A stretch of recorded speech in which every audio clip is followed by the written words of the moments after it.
As you can see, the tang of a file is pointed, so always use a holder or a handle to protect your hand from being punctured if you were to suddenly jam the file while working.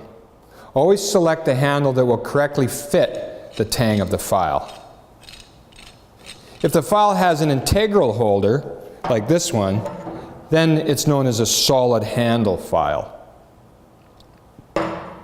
Here we have a file card. This is used to clean the file.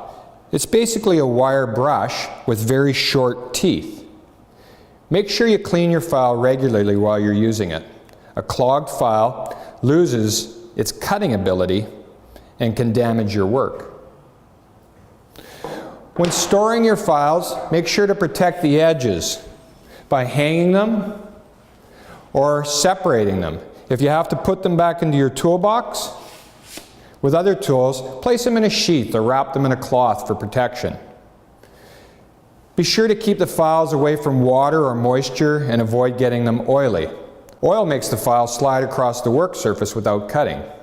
Get in a habit of cleaning your files before putting them away. If you take care of it, a quality file will last a long time.